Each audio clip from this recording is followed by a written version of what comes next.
নবীজির চরিত্র কেমন ছিল। একবার নবীজি সাহাবায়ে কেরামকে নিয়ে সফরে বের হয়েছে। সফরে বের হওয়ার পরে অনেক দূর যাওয়ার পরে সাহাবায়ে কেরাম বলতেছে, ইয়া রাসূলুল্লাহ, আমাদের তৃষ্ণা লেগেছে, পানির পিপাসা লেগেছে, পানি প্রয়োজন। নবীজি এক জায়গায় তাঁবু গাড়ছে, তাঁবু ফেলছে।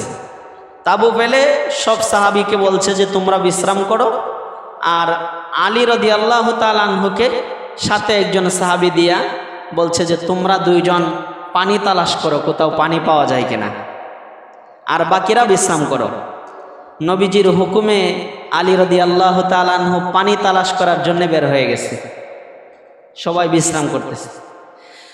পানি তালাশ করতে করতে এক জায়গায় গিয়ে দেখে রাস্তার উপরে সোয়ারির উপরে একজন মহিলা বসে আছে। মহিলা সোয়ারির উপরে বসে আছে। হযরতে আলী জিজ্ঞাসা করে, ও মহিলা, তোমার কাছে কি কোনো পানি আছে নি? মহিলা ডাক দেয়া বলে, আমার কাছে পানি আছে, তবে আমি আজকে এই মুহূর্তে এখানে, গতকালকে ঠিক এই মুহূর্তে যেখানে ছিলাম সেখানে পানি আছে। তাহলে লম্বা রাস্তা না? আজকে এই মুহূর্তে যেখানে আছে, গতকালকে সেখানে যেখানে ছিল সেখানে পানি আছে। উনি একদিন অতিক্রম করেছে, তাহলে অনেক পিছনে পানি। তখন আলী রাদিয়াল্লাহু তাআলা আনহু বলে, ও মহিলা, তাহলে চলো তোমাকে মুহাম্মদের কাছে নিয়ে যাই। তখন সেই মহিলা ডাক দিয়া বলে, কোন মুহাম্মদের কাছে নিয়ে যাইবা? যেই মুহাম্মদ ধর্মত্যাগী, যিনি নাকি ধর্মত্যাগী, তার কাছে নিয়ে যাইবা। যিনি নাকি ধর্মকে পরিত্যাগ করেছে তার কাছে নিয়ে যাইবা। যিনি স্বামী স্ত্রীর ভিতরে বিচ্ছেদ তৈরি করে দিয়েছে তার কাছে নিয়ে যাইবা। যিনি সন্তান আর বাবার ভিতরে বিচ্ছেদ তৈরি করে দিয়েছে সেই মুহাম্মদের কাছে নিয়ে যাইবা নাকি? নবীজিকে তুচ্ছ তাচ্ছিল্য করে কথা বলেছে এই মহিলা। কথা বলার পরে মহিলা বলতেছে আলীকে, ও নবীর সাহাবীরা, তোমরা আমাকে এবারের জন্য একটু মুক্তি দিয়ে দাও। আমার ছোট ছোট দুইটা সন্তান আছে, তিনি প্রাণনাশের ভয় পেয়েছে, মুহাম্মদের কাছে গেলে পরে যদি তাকে হত্যা করে ফেলে, সেজন্য তিনি প্রাণনাশের ভয় পেয়েছে।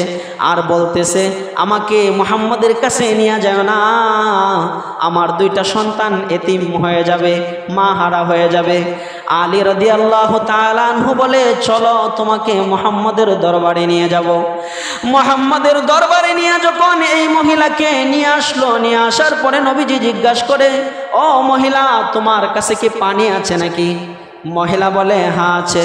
নবীজি সাহাবায়ে কেরামকে বলে, ও সাহাবীরা, এই মহিলার থেকে তোমরা পানি নিয়ে পানি পান করো, তোমাদের তৃষ্ণা নিবারণ করো। মহিলা তার পেয়ালাটা সাহাবায়ে কেরামকে দিয়ে দিল, একটা মাত্র পেয়ালা। এই পেয়ালা থেকে সমস্ত সাহাবীরা পানি পান করেছে। তারা তাদের তৃষ্ণার্ত সুন্দরভাবে নিবারণ করেছে পানি পান করে, আর তাদের কোনো তৃষ্ণার্ত নাই, এরকমভাবে পানি পান করেছে। নবীজি ডাক দিয়া বলে, ও সাহাবীরা, তোমাদের যার যার কাছে যে পেয়ালা আছে সেই পেয়ালাগুলো এই মহিলার পেয়ালা থেকে ভরপুর করে নেও পানি দিয়া। সমস্ত সাহাবায়ে কেরাম এই মহিলার পেয়ালা থেকে পানি নিয়ে তাদের বন্ডগুলো, তাদের পাত্রগুলো পানি দিয়া ভরপুর করেছে। তারপরে নবীজি সেই মহিলার পাত্রটা সেই মহিলার কাছে ফিরাইয়া দিছে। ফিরাইয়া দিয়া বলে, ও মহিলা, তুমি দেখো তোমার পাত্রের ভিতরে আগে যেই পরিমাণ পানি আছে এখন সেই পরিমাণ পানি আছে কিনা। মহিলা তার পাত্রের দিকে তাকায়া দেখে আগে যেই পরিমাণ পানি আছিল তার চেয়ে কম তো দূরের কথা, একটু বেশি পরিমাণ পানি আছে, একটু বেশি পরিমাণ পানি আছে পাত্রের ভিতরে। তখন নবীজি বলে, ঠিক আছে, তাহলে তোমার পাত্রে যেহেতু পানির কোনো কমতি নাই, তোমার পানি ঠিক আছে, তাহলে তুমি আবার যাইতে পারো।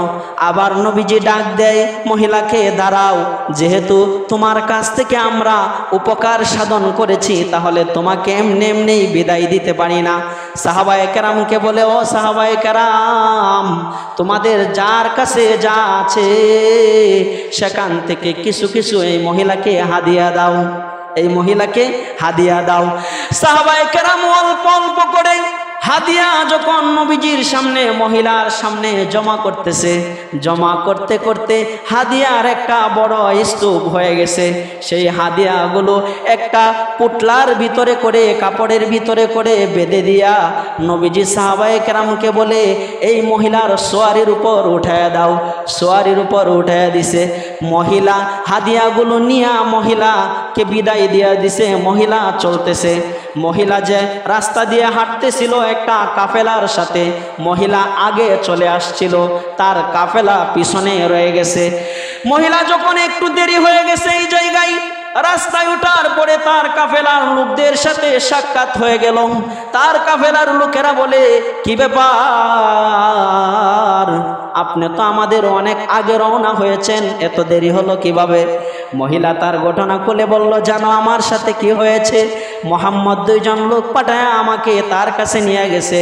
নিয়ে যাওয়ার পরে আমার কাছ থেকে তার সাথী সঙ্গীরা পানি পান করেছে, তাদের পেয়ালাগুলো ভর্তি করে পানি রেখেছে। তারপরেও আমার পাত্রের পানি একটু কমে নাই। তারপরে আমাকে বিদায় দেয় নাই, আমাকে অনেক হাদিয়া উপটুকন দিয়ে আমাকে বিদায় দিয়েছে। আমার কাছে মনে হয়েছে এই ব্যক্তিটা সবচেয়ে বড় জাদুঘর, না হয় শ্রেষ্ঠ রসূল, না হয় পৃথিবীর সবচেয়ে শ্রেষ্ঠ মানুষ হবে। যখন এই কথা বলল, তার সাথী সঙ্গীরা আশ্চর্য হয়ে গেল। সবাইকে নিয়ে ওই মহিলা বলতেছে, ঠিক আছে তাহলে চলো আমরা সবাই সেই মুহাম্মাদের কাছে যাই। মুহাম্মাদের কাছে কাফেলার সবাইকে নিয়ে নবীজির কাছে গেল।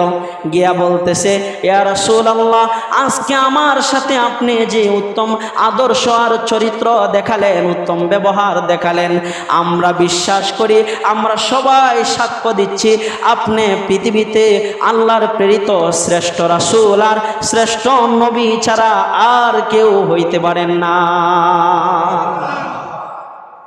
নবীজি এরকম আদর্শ যখন তাদের সামনে উপস্থাপন করেছে, মহিলা তার কাফেলার সকলকে নিয়ে বলে, তাহলে আর দেরি করার দরকার নাই, মুহাম্মদ আপনি আমাদেরকে পড়ায় দেন, আশহাদু আল্লাহ ইলাহা ইল্লাল্লাহু ওয়া আশহাদু আন্না মুহাম্মাদান আবদুহু ওয়া রাসূলুহু। আল্লাহ সুবহানাহু ওয়া তাআলা পবিত্র কোরআন মাজিদের সূরাতুল আহজাবের 21 নম্বর আয়াতে আল্লাহ তাআলা বলেন, লাকাদ কানা লাকুম ফি রাসূলিল্লাহি উসওয়াতুন হাসানাহ লিমান কানা ইয়ারজুল্লাহা ওয়াল ইয়াউমাল আখির ওয়া যাকারাল্লাহা কাসীরা। পৃথিবীতে আমার আপনার নবীকে আল্লাহ তাআলা তামাম পৃথিবীর সমস্ত মানুষের আদর্শ, মডেল, উত্তম নমুনা হিসাবে আল্লাহ তাআলা দুনিয়াতে পাঠিয়েছেন নবীকে। আল্লাহ তাআলা বলেছেন, যার অন্তরে ইয়ারজুল্লাহ আল্লাহর ভয় আছে। 2 নাম্বার, যে আখিরাতকে বিশ্বাস করে। 3 নাম্বার, যে বেশি বেশি আল্লাহকে স্মরণ করে। এই 3টা গুণ, 3টা বৈশিষ্ট্য যার ভিতরে আছে। 1 নাম্বার, যে আল্লাহকে ভয় করে। 2 নাম্বার, যার ভিতরে আখিরাতের অর্থাৎ পরকালের ভয় আছে। 3 নাম্বার, যে আল্লাহ তাআলাকে বেশি বেশি স্মরণ করে। এই 3 বৈশিষ্ট্য, 3 গুণ যার ভিতরে আছে, তার জন্য নবী মুহাম্মদুর রাসূলুল্লাহ সাল্লাল্লাহু আলাইহি ওয়াসাল্লাম তার জীবনের শুরু থেকে নিয়ে শেষ পর্যন্ত নবীজি তার জন্য মডেল, তার জন্য মডেল, আদর্শ, যার ভিতরে এই 3 বৈশিষ্ট্য আছে। কারো ভিতরে যদি এই 3 বৈশিষ্ট্য না থাকে, সে যদি নবীজিকে মডেল না মানে, আদর্শ অনুসরণ না করে, তাহলে কোনো আপত্তি করা যায় না, কারণ তার ভিতরে তো এই বৈশিষ্ট্যগুলাই নাই। আল্লাহ তাআলা আমার আপনার নবীকে দুনিয়াতে কেন পাঠিয়েছেন, এটাই আজকে আমরা মুসলমানেরা জানি না। কেন আল্লাহ তাআলা নবীকে দুনিয়াতে পাঠিয়েছিলেন? নবীকে আল্লাহ তাআলা অনুসরণ করার জন্যে, মডেল হিসাবে মানার জন্যে আল্লাহ তাআলা দুনিয়াতে পাঠিয়েছেন। কিন্তু আজকে মুসলমান নবীকে মডেল না মেনে, অনুসরণ না করে মুসলমান যুবকেরা আজকে, মুসলমান নারী পুরুষেরা আজকে বিভিন্ন খেলোয়াড়দেরকে তাদের জীবনের আদর্শ মনে করে। এরকম যুবক আছে অনেক, যারা তাদের জীবনের আদর্শ মনে করে বিভিন্ন নায়ক নায়িকা, গায়ক গায়িকাদেরকে আদর্শ মানে, বিভিন্ন খেলোয়াড় ফুটবলারদেরকে তারা তাদের আদর্শ মানে। এরকম অনেক যুবক আছে যারা তাদের নিজের নেতাদেরকে আদর্শ মানে। ফজরের নামাজের পরে একটা স্ট্যাটাস দেয় যে প্রিয় লিডার। কিন্তু আল্লাহ তাআলা বলেছেন এই পৃথিবীতে নবীকে পাঠিয়েছেন একমাত্র মডেল আর আদর্শ হিসাবে মানুষের জন্যে। মডেল আর আদর্শ হিসাবে নবীজিকে পাঠিয়েছেন। কিন্তু আজকে এমন একজন যুবক পাওয়া খুব কঠিন যে তার জীবনের আদর্শ আর মডেল বানিয়ে নিয়েছে মুহাম্মদুর রাসূলুল্লাহ সাল্লাল্লাহু আলাইহি ওয়াসাল্লামকে। এরকম যুবক, এরকম মুসলমান সত্যিকার অর্থে পাওয়া খুব কঠিন। উচিত ছিল সবাই তাদের আদর্শ মানবে কাকে? নবীকে। নবীকে ফলো করবে, তার জীবনের প্রত্যেকটা ক্ষেত্রে নবীজিকে ফলো করবে, নবীজির আদর্শকে ফলো করবে। কারণ আল্লাহ তাআলা কোরআনে কারিমে সূরা হাসর আয়াত ৭ আল্লাহ তাআলা বলেছেন, মা আতাকুমুর রাসূলু ফাখুযুহু ওয়া মা নাহাকুম আনহু ফান্তাহু। আল্লাহ তাআলা বলেন, নবীজি তো তোমাদের জন্য আদর্শ, নবী তোমাদের জন্য যা নিয়ে এসেছে তা তোমাদের গ্রহণ করতেই হবে, তা তোমাদের গ্রহণ করতেই হবে। নবী যা নিয়ে এসেছে, আর নবী যা নিষেধ করেছে তা তোমাদের দৃষ্টিগুণ থেকে কল্যাণ থাকলেও সেগুলোকে ছেড়ে দিতে হবে, সেগুলোকে ছেড়ে দিতে হবে। নবীজি যা নিয়ে এসেছে তা অনুসরণ করতে হবে, তা তোমাদের মানতেই হবে, তা তোমাদের মানতেই হবে। নবীজিকে আল্লাহ তাআলা পৃথিবীতে প্রত্যেকটা মানুষের জন্য কিরকম আখলাক চরিত্র দিয়া পাঠিয়েছেন আল্লাহ তাআলা সূরা আম্বিয়া আয়াত ১৬০ আল্লাহ তাআলা বলেন, অমা আরসালনাকা ইল্লা রাহমাতাল লিল আলামিন।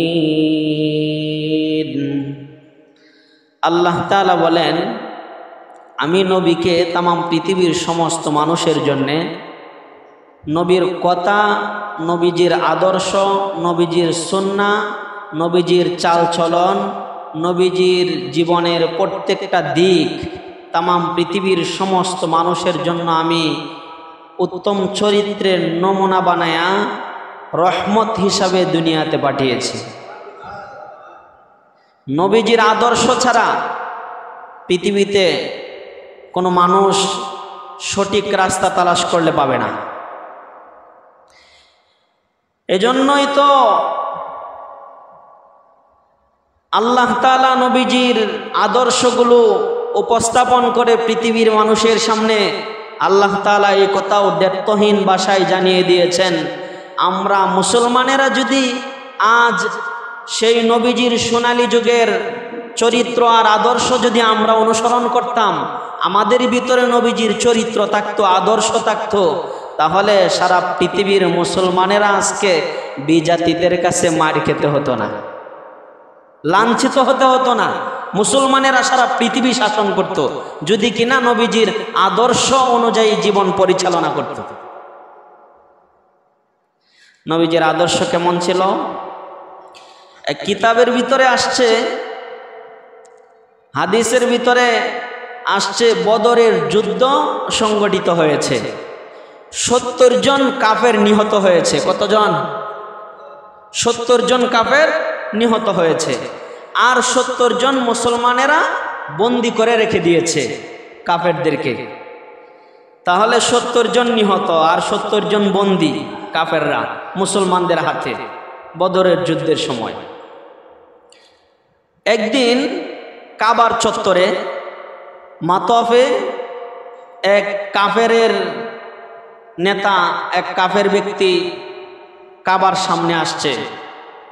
তার নাম সফওয়ান ইবনে উমাইয়া। তিনি আসছে কাবার সামনে। তার আরেক সহপাঠী, তিনিও কাফের, সেও আসছে। তিনি হলো উমায়ের ইবনে আল জুমাহি, তিনিও আসছে। আসার পরে সফওয়ান জিজ্ঞাসা করে, উমায়ের কেমন আছো? উমায়ের বলে, কেমন আর থাকবো, মুসলমানেরা আমার ছেলেকে বন্দি করে রেখে দিয়েছে, তো ভালো আর কিভাবে থাকতে পারি। উমায়ের জিজ্ঞাসা করে, সফওয়ান তুমি কেমন আছো? সফওয়ান বলে, আমি কেমন আর থাকতে পারি, আমার বাবাকে মুসলমানেরা হত্যা করেছে, আমার বাবাকে মুসলমানেরা হত্যা করেছে, আমি আর কেমন থাকতে পারি। হঠাৎ উমায়ের ডাক দিয়া বলে, সফওয়ান,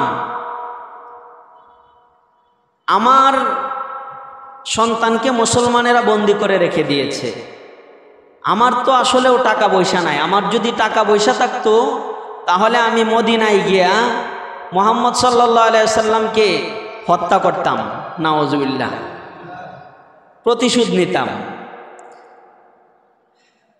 একটু পরে আবার উমায়ের সফওয়ানকে বলতেছে, সফওয়ান, আমার স্ত্রী, সন্তান, বাচ্চাদের জিম্মাদারি দায়িত্ব যদি কেউ নিত, আর আমার ঋণ আছে এগুলো পরিশোধ করার জিম্মাদারি যদি কেউ নিত, তাহলে আমি মদিনায় গিয়ে মুসলমানেরা যে আমার সন্তানকে বন্দি করে রেখেছে সেটার প্রতিশোধ নিতাম। সফওয়ান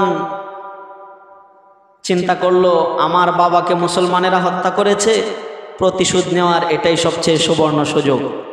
সফওয়ান বলে, ঠিক আছে উমায়ের, তুমি মদিনায় চলে যাও, তোমার সন্তান, পরিবার, তোমার ঋণ এগুলা পরিশোধ করার দায়িত্ব আমি নিয়ে নিলাম। এখন উমায়ের যেতে না চাইলেও বিপদে পড়েছে, স্বীকার করেছে যাবে, যেতে না চাইলেও বিপদে পড়ছে, যাওয়া লাগবে। আর সফওয়ান চিন্তা করতেছে, এটাই আমার বাবার হত্যার প্রতিশোধ নেওয়ার সুবর্ণ সুযোগ। যখন সফওয়ান রাজি হয়েছে, উমায়ের ইবনে আল জুমাহি তিনি মদিনার দিকে রওনা করেছে নবীজিকে হত্যা করার উদ্দেশ্যে। তিনি একটা তরবারি তার কাঁধের উপর ঝুলিয়ে রেখেছে, খাপ মুক্ত তরবারি, খোলা উন্মুক্ত তরবারি একটা কাঁধে ঝুলিয়ে তিনি নবীজিকে হত্যা করার উদ্দেশ্যে মদিনার দিকে রওনা হয়েছে। মদিনায় যাইতে যাইতে মদিনার অলিগলি দিয়ে, বর্তমান সময়ের মক্কা থেকে মদিনা হলো 450 কিলোমিটার রাস্তা।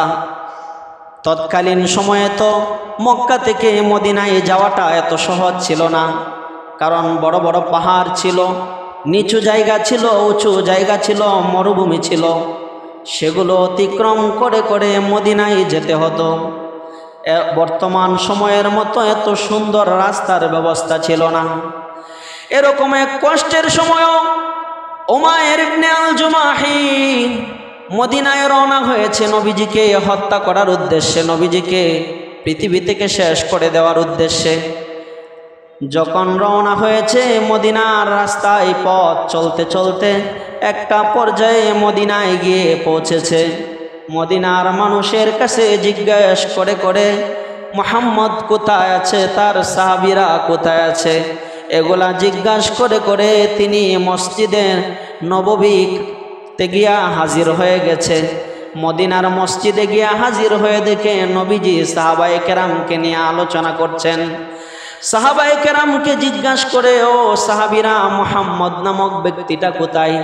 সাহাবায়ে কেরাম দেখিয়ে দিয়েছে, ওই যে বসে বসে কথা বলছেন এই ব্যক্তিটাই মুহাম্মদুর রাসূলুল্লাহ সাল্লাল্লাহু আলাইহি ওয়াসাল্লাম। উমায়ের ইবনে আল জুমাহি উন্মুক্ত তরবারি কাদের ভিতরে ঝুলায়া মসজিদের ভিতরে নবীজির কাছাকাছি যাওয়ার জন্য রেডি হয়েছে।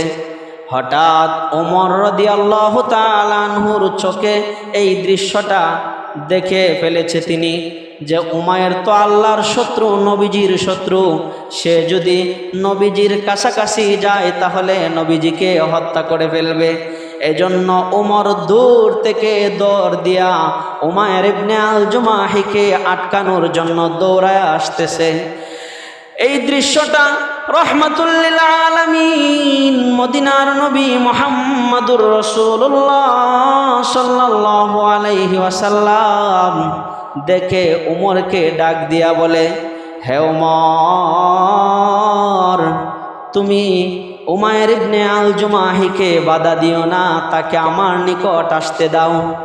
কেমন সময় নবীজি তাকে আমন্ত্রণ জানিয়েছে, যখন আল্লাহ তাআলা নবীজিকে জানিয়ে দিয়েছে, নবী উমায়ের ইবনে আল জুমাহি কিন্তু আপনাকে হত্যা করার উদ্দেশ্যে উন্মুক্ত তরবারি নিয়ে মদিনায় যাইতেছে, আপনার কাছে যাইতেছে। এই সংবাদ নবীজি জানার পরেও, নির্ঘাত শত্রু জানার পরেও নবীজি উমায়ের ইবনে আল জুমাহিকে কাছে আসার জন্য রাস্তা ক্লিয়ার করে দিলেন, উমরকে সরিয়ে দিলেন। তারপরে যখন কাছাকাছি গেল উমায়ের ইবনে আল জুমাহি, যাওয়ার পরে নবীজি জিজ্ঞাসা করে, উমায়ের কেন আসছো? মদিনায় কেন আসলা? মক্কা থেকে মদিনায় কেন আসলা? উমায়ের বলে, মুহাম্মদ, আমার সন্তান তো তোমরা বন্দি করে রেখে দিয়েছ।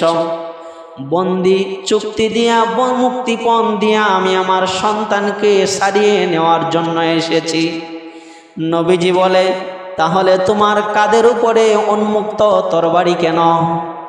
উমায়ের ইবনে আল জুমাহি বলে, মুহাম্মদ, আমি তো তাড়াতাড়ি করে সুয়ারি থেকে নেমে পড়েছি, এই উন্মুক্ত তরবারিটা রাখতে মনে নাই। নবীজির সামনে বসে বসেও উমায়ের ইবনে আল জুমাহি মিথ্যা কথা বলতেছে। নবীজির সামনে বসে বসেও মিথ্যা কথা বলতেছে। নবীজি জিজ্ঞাসা করে, ঠিক আছে উমায়ের ইবনে আল জুমাহি, তুমি তোমার সন্তানকে মুক্তিপণ দিয়ে সারিয়ে নেওয়ার জন্য এসেছ। তুমি কাদের ভিতরে উন্মুক্ত তরবারি নিয়ে এসেছ? তুমি কি আমাকে হত্যা করার জন্য আসো নাই? যখন এই কথা বলছে তখন উমায়ের হাত পাগুলো কাঁপা শুরু হয়ে গেছে।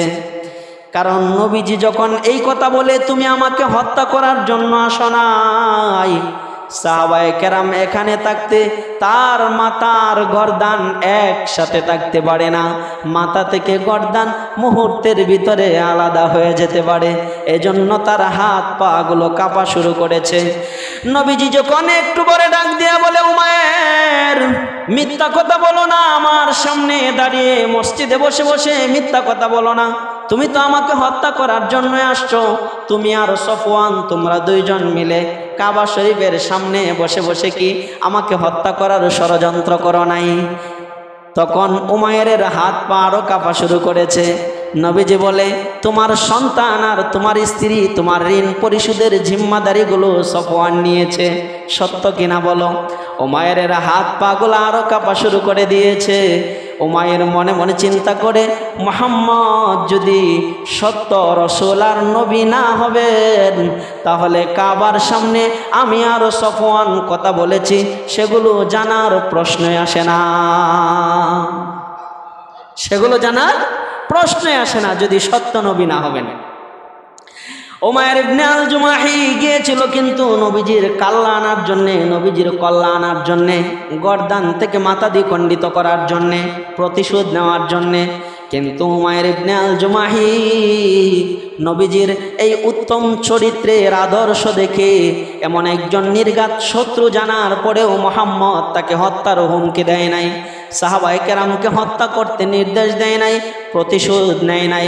এরকম সুন্দর আখলাক দেখার পরে উমায়ের ইবনে আল জুমাহি ডাক দিয়া বলে, ইয়া রাসূলুল্লাহ, ইয়া হাবিবাল্লাহ, আমি সত্য খোদার কসম করে বলি, আমি সাক্ষ্য দিচ্ছি আপনি রহমাতুল লিল আলামিন, আল্লাহ তাআলার প্রেরিত সত্য রাসূল না হলে পড়ে এরকম আদর্শ কোনোদিন আপনি প্রতিষ্ঠিত করতে পারতেন না। তাই আর দেরি না করে আমি আর কাফের মুশরিক বেঈমান থাকতে চাই না, আমাকে এক্ষুনি পড়িয়ে দেন লা ইলাহা ইল্লাল্লাহু মুহাম্মাদুর রাসূলুল্লাহ। সফওয়ান উমাইয়া দুইজন চিন্তা করে গেছিল নবীজিকে হত্যা করার উদ্দেশ্যে। আদর্শ দেখে একজন কাফেরও মুসলমান হয়েছে, কাফেরও মুসলমান হয়ে গেছে। শুধু এমন একজনই না, অসংখ্য অগণিত কাফের মুশরিকেরা নবীজির কথা শোনা লাগে নাই, নবীজির দাওয়াত দেওয়া লাগে নাই, নবীজির শুধু আদর্শ দেখে, উত্তম আখলাক দেখে, চরিত্র দেখে শত শত কাফের মুশরিক বেঈমান নবীজির হাতে হাত রেখে মুসলমান হয়েছে। এই ছিল নবীজির আদর্শ। কিন্তু আজকে আমরা তো আদর্শ খুঁজছি কোথায়? ফুটবলারদের কাছে আদর্শ খুঁজছি, নায়ক নায়িকাদের কাছে, গায়ক গায়িকাদের কাছে আমরা আদর্শ খুঁজছি, যার আপদমস্তকে নবীজির কোনো সুন্নাহ নাই, নবীজির কোনো আদর্শ নাই, নবীজির কোনো আখলাক নাই, তার পিছনে আমরা দৌড়াচ্ছি আদর্শের জন্য, তার পিছনে আমরা দৌড়াচ্ছি আদর্শের জন্যে। তার ভিতরে যে নবীজির সুন্নাহ নাই, তার দিলে কোনো ব্যথাও নাই, তার দিলে কোনো ব্যথাও নাই। তার ভিতরে যে নবীজির আদর্শ নাই, আখলাক নাই, তার যে দিলের ভিতরে একটু কষ্ট, সেটাও নাই। আমাদের অবস্থা হলো এরকম। অথচ আল্লাহ তাআলা পবিত্র কোরআনের সূরাতুল কলম আয়াত 4 আল্লাহ তাআলা বলে দিয়েছেন, তাম পৃথিবীর সমস্ত মানুষের জন্যে উন্নত চরিত্রের অধিকারী হিসাবে আল্লাহ তাআলা তাম পৃথিবীর সমস্ত মানুষের জন্য নবীজিকে দুনিয়াতে পাঠিয়েছেন। উন্নত চরিত্রের বহিঃপ্রকাশ ঘটানোর জন্যে নবীজিকে আল্লাহ তাআলা দুনিয়াতে প্রেরণ করেছেন। আল্লাহ তাআলা বলেছেন, ও ইন্নাকা লাআলা খুলুকিন আযীম, হে নবী আমি আপনাকে সবচেয়ে উত্তম উন্নত চরিত্র দিয়ে পৃথিবীতে পাঠিয়েছি, যার চরিত্রের উপরে আর কোনো চরিত্রই হতে পারে না। শুধু তাই না, সহিহ বুখারীর এক হাদিসের ভিতরে এসেছে কেমন চরিত্র ছিল নবীজির। দেখছেন, নবীজির চরিত্র দেখে কাফের মুশরিকেরা দলে দলে ইসলাম কবুল করেছে, নবীকে সত্য রাসূল হিসাবে আখ্যা দিয়েছে। কেমন চরিত্রের অধিকারী ছিলেন নবীজি। আর আজকে আমাদের মুসলমানদের চরিত্র কোথায় হারিয়ে গেছে, কোথায় হারিয়ে গেছে আমাদের চরিত্র। এজন্যই আজকে আমরা মুসলমানেরা সব দিক থেকে বিপর্যস্ত, সব দিক থেকে বিপদের সম্মুখীন, শুধুমাত্র আমাদের রাসূলের আদর্শ আর চরিত্র আমাদের ভিতরে না থাকার কারণে। আমাদের ভিতরে যদি আমাদের নবীজির চরিত্র থাকতো, আদর্শ থাকতো, আজকে আদর্শ থাকবে কিভাবে? আমরা তো নবীজির চরিত্র জানার জন্য কোনোদিন পড়াশোনাও করি নাই, চেষ্টাও করি না যে একটু একটু নবীজির জীবনীটা পড়ি। অথচ নিজের নেতা, নিজের আদর্শ আমরা যাদেরকে মানি, তাদের জীবনী কত পরিচর্চা করি। তার বাবা কেমন ছিল, তার গোষ্ঠীজ্ঞাতি কেমন ছিল, তার বংশ কেমন ছিল, তার চর্চা করি। অথচ যাকে কিনা আল্লাহ তাআলা পৃথিবীর সমস্ত মানুষের জন্য শ্রেষ্ঠ চরিত্রের শ্রেষ্ঠ মডেল, শ্রেষ্ঠ নমুনা হিসাবে আল্লাহ তাআলা দুনিয়াতে পাঠিয়েছেন, কোনোদিন তার বংশ, তার মর্যাদা, তার চরিত্র কেমন ছিল, তার আদর্শ কেমন ছিল, তার আখলাক কেমন ছিল, সেগুলো নিয়ে একদিনও গবেষণা করে দেখিনি। এটা হলো আমাদের মুসলমানের অবস্থা। অথচ কেমন মহব্বত করা দরকার ছিল নবীজিকে। আমাদের ভিতরে নবীজির মহব্বত, একটা বস্তুর ভিতরে যেই পরিমাণ নবীজির মহব্বত আছে, আমরা মুসলমান দাবি করি, এটা সত্যি, এটা সত্য, অস্বীকার করা যাবে না। আমরা মুসলিম, মুসলমান দাবি করি, নবীর উম্মত দাবি করি, কিন্তু আমাদের ভিতরে একটা বস্তুর যেই পরিমাণ মহব্বত ছিল নবীজির, সেই পরিমাণ মহব্বত নাই। আফসোস। সহিহ বুখারী থেকে একটা হাদিস শোনেন, 5384 নম্বর হাদিস। আল্লাহ রসুল বলেন, যখন একদিন নবীজি যখন বিভিন্ন জায়গায় দাওয়াতের কাজ করতেন, দাওয়াতের কাজ করে মসজিদে নববীতে আইসা একটা খেজুর গাছের একটা খেজুর গাছের কাঠ ছিল, সেটার ভিতরে হেলান দিয়া নবীজি বিশ্রাম করতেন। এভাবে বিশ্রাম করতেছে, হঠাৎ একদিন এক গ্রাম্য সাহাবী এসে বলতেছে, ইয়া রাসূলুল্লাহ, তাহলে আপনার জন্য কি আমরা একটা মিম্বর বানাইতে পারি না? আপনি খাটের ভিতরে হেলান দিয়ে বিশ্রাম করেন। নবীজি বলছে, আচ্ছা ঠিক আছে, মিম্বর বানাও, অনুমতি দিলেন। ওই সাহাবী একটা মিম্বর বানায় নিয়ে আসছে মসজিদে নববীতে। নবীজি যখন মিম্বরে উঠছে, ওইটা বিশ্রাম করার জন্য বা আলোচনা করার জন্য বসছে, ওই খাটের খেজুর গাছের খাটটা সেটা বাচ্চাদের মতো ফুফিয়ে ফুফিয়ে কান্না শুরু করে দিয়েছে। সহিহ বুখারীর সহিহ হাদিস। কান্না শুরু করে দিয়েছে। আস্তে আস্তে কান্নার পাওয়ার বাড়তেছে। সাহাবায়ে কেরাম এদিক সেদিক তাকায়, কোথায় কান্না করে, কে কান্না করে, খুঁজে পায় না। যখন আওয়াজ বাড়তেছে, বোঝা যাচ্ছে বাচ্চার মতো হাওমাও করে জোরে জোরে ফুফিয়ে ফুফিয়ে কান্না করতেছে। নবীজি মিম্বর থেকে নেমে আসছে, নেমে এসে এই কাঠটাকে জড়ায়া ধরিয়া সান্ত্বনা দিছে। সান্ত্বনা দেওয়ার পরে এই খাটের কান্না থেমে গেছে। নবীজি সাহাবায়ে কেরামকে লক্ষ্য করে বলে, সাহাবীরা, আমি যদি এই কাঠটাকে সান্ত্বনা না দিতাম, কিয়ামত পর্যন্ত এই কাঠটা এভাবেই কান্না করতে থাকত। তাহলে নবীজির সাথে একটু দূরত্ব হয়েছে। একটা খাটের কি পরিমাণ মহব্বত ছিল নবীজির প্রতি, সে দূরত্বটা বরদাস্ত করতে পারে নাই, দূরত্বটা সে মেনে নিতে পারে নাই, সেজন্য তিনি কান্না করতেছে।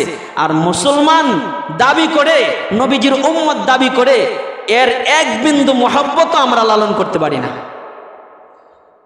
কি কথা ভুল বললাম? এক বিন্দু মহব্বত আমরা লালন করতে পারছি না, নবীজির মহব্বত আমাদের ভিতরে লালন করতে পারছি না। অথচ রাসূল আপনার জন্য আমার জন্য কেমন ছিলেন? সূরা তওবা খুলেন, 128 নম্বর আয়াত। আল্লাহ তাআলা বলেছেন,